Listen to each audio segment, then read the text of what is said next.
Bon, c'est l'heure du spoil.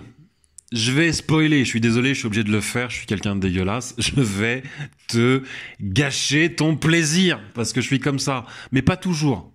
Pas toujours. Là, j'ai envie, mais pas toujours. Alors, bouge tes oreilles et lis sur mes lèvres. Ça atténuera le choc. On est d'accord? Bon, on va commencer par quoi? Pour bien te spoiler la vie. Oui, je sais, la guérilla. Guérilla! Alors la guérilla dans les arrondissements de Tokyo, tu sais, là, cette guérilla-là, elle est... parce que c'est une véritable guérilla, hein, Tokyo... Tokyo vit des heures sombres. Elle est le fruit de deux factions rivales, tu l'auras compris, les ghouls et les inspecteurs de la CCG. D'accord? Les deux factions se castagnent sévère. Et quand je te dis sévère, c'est sévère. Ok? L'inventivité visuelle, elle est dingue. Elle est tout simplement dingue dans ce dessin animé. La violence graphique et la délicatesse du trait s'équilibrent. Oui, c'est ça, ça s'équilibre, comme bien souvent d'ailleurs hein, dans les animés japonais. C'est gore et c'est beau. C'est gore et beau. C'est go. Voilà, c'est un genre en soi, c'est le go. Tu vois. Le cœur du spectateur, alors d'une part il bat très fort et d'autre part il balance toujours entre l'écœurement et le ravissement. Tu vois, c'est une marque de fabrique japonaise, je pense, cette aptitude à marier les contraires. À marier les contraires avec autant d'harmonie. C'est fou quand même ce qu'ils arrivent à faire. Tu vois? La cérémonie du thé sur un charnier, quoi. Tu vois, c'est un peu ça. Et on y croit. Et on avale. Tu vois? Alors, revenons-en à nos amis les ghouls. Parmi les ghouls, il y a deux castes, hein, deux grandes castes, on va dire. Il y a les impérialistes et il y a les résistants, tu vois. Il y a les hooligans goulus, pour qui le genre humain n'est qu'une un vaste barbecue, quoi. C'est ça, un fast-food de vivants géants. Et d'un côté et de l'autre les conciliateurs, quoi, les résistants, quoi, les Jean Moulin, les partisans de la paix, voilà, auxquels appartiennent les gérants du café antique et leur nouvelle recrue Ken Kanekikan, le Kanak, la Goulborgne, tu vois. Voilà, en gros c'est ça. T'as deux castes. Alors je reviens sur les combats rapidement.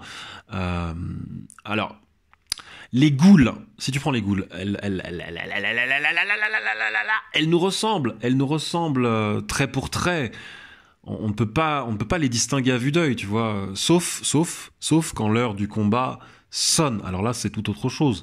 Euh, Si tu veux, elles ont un organe. Comment est-ce qu'on pourrait appeler ça? C'est tout chelou ce qu'elles ont dans le dos là. Tu sais, elles ont un organe rétractable. Ouais, c'est ça. Elles ont un organe rétractable qui leur pousse dans le dos. Tu vois, une sorte de patte d'araignée géante ou de queue de scorpion démesurée. Tu vois, qu'on appelle le kagune. Ça porte un nom. Cette espèce de chose qui leur pousse dans le dos, c'est le kagune. Alors, les ghouls font des bonds de 600 mètres de haut. Tu vois, Olive et Tom à côté, ils savent pas sauter. C'est 600 mètres de haut au bas mot. Elles ont les yeux rouges. Leurs organes repoussent après avoir été tranchés. Plutôt pratique, tu me diras. Elles bouffent leurs victimes avec une sorte d'hystérie transcendantale, tu vois, c'est surtout Ken Kaneki. Lui sait bouffer. Tu vois, le Ken Kaneki, il sait bouffer. On y reviendra, hein. C'est un gros spoil, mais on y reviendra. Les inspecteurs de la CCG ont ce qu'on appelle des quinques. Alors la quinque, c'est la quincaillerie du coin, tu vois, c'est la quinque, c'est une sorte d'épée boursouflée, tu vois, ou de canon laser boursouflé. Tout est grandiloquent dans le combat, tu vois, la quinque est généralement fabriquée à partir d'un cadavre de ghoul. C'est dire, tu vois. L'inspecteur qui tue une ghoul hérite de son cadavre et peut se faire façonner une quinque toute personnelle, tu vois. C'est sa quinque, c'est pas la tienne, c'est la sienne, c'est sa quinque. De la même façon que la baguette d'enchanteur de Harry Potter n'appartient qu'à lui. En principe, tu vois, c'est le même délire.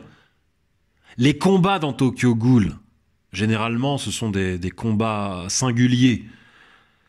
Bah, ils sont titanesques, quoi. Je veux dire, il n'y a pas d'autre terme. Ils sont titanesques. Les inspecteurs de la CCG ne sont pas des humains ordinaires. Et plus la série avance, plus ils se rapprochent sur le plan métabolique de leurs ennemis. Tu vois ? Manipulation génétique oblige. Ou le spoil. Là, je vais encore te spoiler. La manipulation génétique chez les inspecteurs de la CCG.